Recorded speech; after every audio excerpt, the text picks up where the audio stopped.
ताज़ ताज़ तो löv löv ब्याक सूंत सब्जी रनो इस आज अस्सलाम वालेकुम वरहमतुल्लाहि वबरकातुहू वमेद छम ज तुह सारी ऐसे बस सलाम अल्लाह ताला थैन तोह सारने पन्निस हिफ्ज़ अमानस मज पन्ने आंगनवाड़ी मज अन बह आज ज किस्म सब्जी गोडनेथ कड़ोन ताज़ ताज़ तो सर सब्ज ये पालक तो अम पत कड़ोस हाक थोप ते सत येल ते पालक रनो अत गसे हाक थैफिन सत त्रावन तो येल ते हाक रनो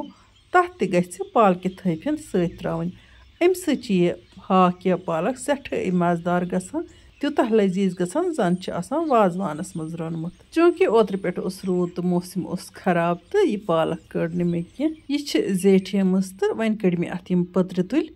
तो बाकी अमिक नाल वन कड़ित इन यह पालक तो वो तो यह पालक थोप कोड़ मे तो अम पे मे वन हाक थोप कड़न अस पन्ने वारि मज कावडर हाक वोमुत कावडर हाक बूजत इंसान दपान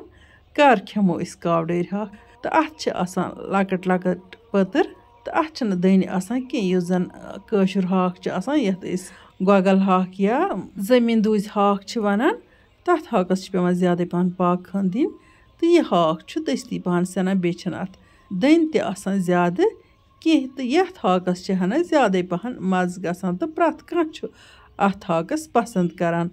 हाक थैफन अन मे अत रल तो कह तुल अनमस कावडर हाक तो कह अनमस जमीन दूज हाक मज कि अत मेस त थोड़ा सा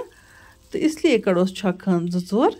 असल पे तह वुचमुत पतमन वीडियोन मज कर मे वारिया किस्म सूंत सब्जी हज रेसिपी तह सतन शेयर तो यम सूंत सब्जी सान सेहत बापत सठे मुफीद मे वो तह गोड तम सनिस जिस्मस वंदच थकावट कहालत दूर कर ताजगी तो राहत बख्शान यमन सूंत सब्जियन मज विटामिन तो मिनरल्स भरपूर आसान यम सेहतमंद हेकान रोजित तो सानि जिस्म कमी वंदस मज गमच गजाई तौर तम आज पूर गसान यमो ताज़ ताज़ सब्जियों सत्याज वंदस ताज़ सब्जी खेवान कह तो वंदस हक सिन तो बे नेबरमी सब्जी ज्यादा पहन खेवान तो आजकल पन्न वारन मज जान जान तो मज़ेदार सब्जी नेरान यम जन सान सेहत बापत काफ़ी मुफीद खसूसन तिहंद बापत यमन ओवरवेट यपर किन मे पतलस मज आब हन लजम तो अत युथ ग्रह खस तो ग्रह पे त्रो मे अत मज यह हाक हन तो पालक हन तो वन दिम बह अत खलन त्रे तो बस अक ग्रह खस अत यह थवन बह साइडस कुन फिलहाल 5 मिनटन गरम आबस मज 5 मिनट पत फिरोन छान मज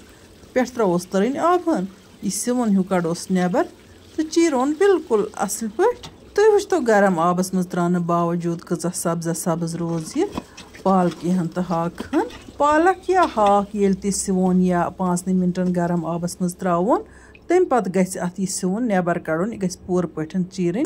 तो अति अत मुशिक गसान कह सिवन मुशिक कह वन हाकस गसान सह गसान अमे वजह सत चीरने सिवन विवन हेत ऊर त्रोमुत यपर किन वो तुम गेव तो तेल इकवटे यह त्रो मे ताय मज पे त्रोमस गंड गंड युथ तलना आव तो यह पालक हन त्रो मे अथ पे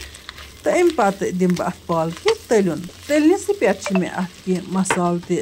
त्रावन वन गो पतमन सब्जियन मज त्रे मे मुख्तसर मसाल तो बिल्कुल कम मसालन पे रन मे तम सब्जी यस पालक तो हाकस मे वारिया मसाल त्रावन यानी कि पूर पे वाजवान स्टाइल हाकस मसाल त्रावन तिथे कन त्रा बह अत मज सारी मसाल यानी कि सोबुत मसाल तो पाउडर्ड मसाल यपर किन तुम वुचान अत बह खलन खलन दिवान सस पे गस गस दिवान तो वन वो अत त्रा बह बजे ٲलہٕ लक्चि ٲलہٕ दालचीन जोर रंग फुल जोरा अमे अलाव सोबुत बदियान तो बे तेज पत्ता तम मसाल त्राने पत दिम बह अत बे तलन तकरीबन 1 मिनटस तो अम पत त्रा बह वन अत बाकी मसाल मरचांगन चमचन तो थोड़ा सा लिद्र रचना तो होख मेथि फुल अमे अलाव त्रोस टेस्ट मुताबिक नून रूहन मे अत गंडने त्रोमुत तलनस पे वन यम मसाल त्रवित तलोन बे हाक तो पालक पूरा असल पे तीस कालस यह टील दी वापस यह हाक हेको मिक्सरस मज पीसित वन गो यम तरीके गस गस दिवान तो अम तरीके सेंडरावान यह हाक तो यह ज्यादा असल गसान तो अत डिफरेंट टेस्ट गसान बेची रोज़ान हना दशल दशल पूरा पट येल मे अत मसालस तो पालक हाकस दित तलन अम पत त्रो मे अत आब गिलास अख तो दिसमस खलन खलन तो वन त्रा बह अत ब्याख अख गिलास आब तम पत लागोन यह पाकस अत दिमो असल पे पाकन तो यह रसन अत सारे चमरावन तो यह गि तुथु हाक बन युथ जन वाज हाक बनान वुच तो वन थो मे ठान हन दिसमस काफी पाकन यीस कालस अत यह रसन चमे वुच तो तुम थोड़ा अत रस तरी रोजम वन दिम अत खलन खलन तो बे दिमस गस गस ताकि यह पालक तो हाक गि तुथ युथ जन वाजवानस मज आसान सारी मसाल ये अत हाकस तो पालक त्रावान यानी कि सोबुत मसाल यह बड़ मजेदार बनान बे मे अत तीलस थोड़ा गेव त्रोमुत वन अगर न गोडन तीलस गेव त्रोमुत तो पतिस हेको ये गेवरस त्रित अम सह पालक गसान बिल्कुल वाजवान पालक हिश तो बे गि हाक थोप अत जरूरी त्राउन तिज कहन मिजाजन वयान कह पालक तिम वन पालक सत प्रॉब्लम गसान ये हाक थोप सह गसान प्रथ कुन मिजाजस वायवुन बिस्मिल्लाह करित कोर मे वन यह सर्व तो खेमो बत तुलो नियामतन हुंद लुत्फ यपर मे गाड़ गुरिन जोरा रनमत इन चेट रस बनाम गाड़ सठे मजेदार बनेम तो मुश्कुन अदफर इंशाअल्लाह रहमान कर बह हिज रेसिपी तुह सत दस्ती शेयर अस खो बत तो अल्लाह ताला सुंद कोर शुक्र अदा हम तो सना तमिस बार साहबस कुन रंग रंग न्यामत अता करान तो नियामतन हुंद लुत्फ तुलान वन अगर तुह सन वीडियो टायर खच वीडियो कर लाइक तो पन्न सतन कर शेयर जान जान कमेंट लिखित भरजो जायकाज कश्मीरी किचनस लोल इंशाअल्लाह रहमान इमो नईस वीडियो तुहद बापत बे नव डल तोताम तुह अल्लाह ताला हवाल अल्लाह निगहबान।